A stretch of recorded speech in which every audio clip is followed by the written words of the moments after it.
Welcome back to the channel, man. Jay Clark here, and be sure to subscribe to stay in tune with these next couple of videos I'm going to be putting out. If you did not see the video of why I believe Kamala Harris lost the election, go ahead and check that out. Good stuff in there. And now we're going to get into why I believe Donald Trump won this election.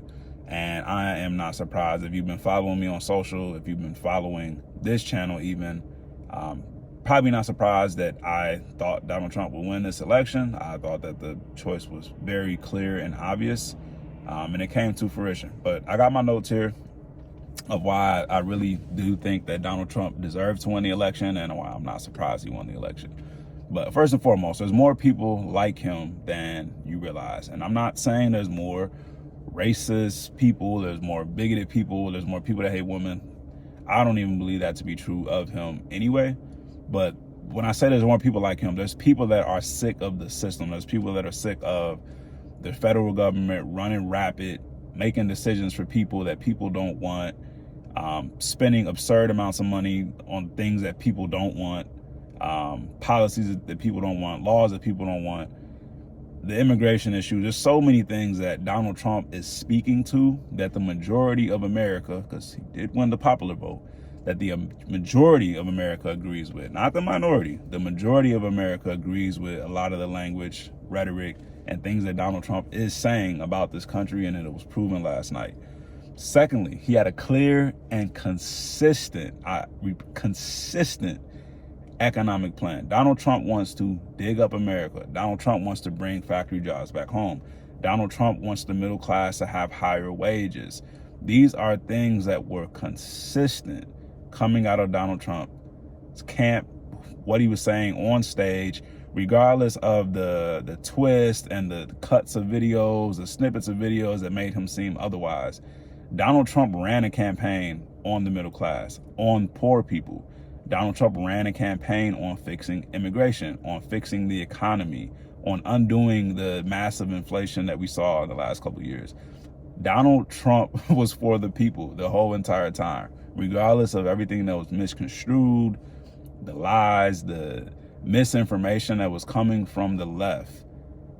The people did not want to hear it. Donald Trump won the popular vote and the electoral college, and I am not surprised by that. His economic agenda was clear and very consistent.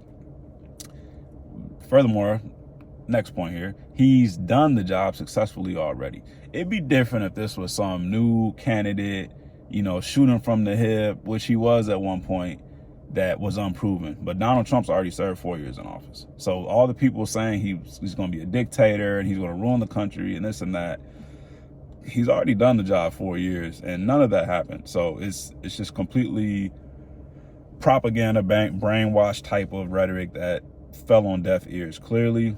But once again, Donald Trump has done the job successfully, which obviously aided in getting him back in office.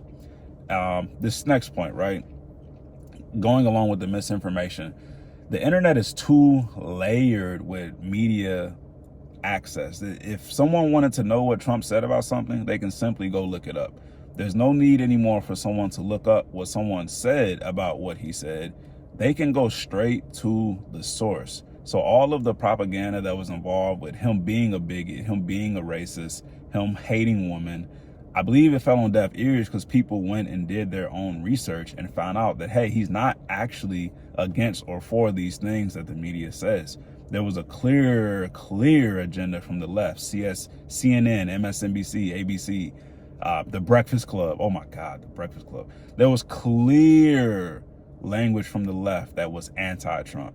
And all of the rhetoric that they spewed about hate and divisiveness, they were actively participating in it. And it's honestly disgusting how the media tried to play Trump and present him as this evil man, when the evil stuff, the evil language and evil rhetoric that got him attempted at assassination twice was coming from the left. And I'll leave that at that. The internet is too smart now. The people are too smart. We have access to too much information. You can't slap us in the face, put your hand behind your back, and tell us our best friend did it. The stuff just doesn't work anymore. And to get to a wrap-up point here, this is something I heard early in the election and voting season, and this is something that stands true today.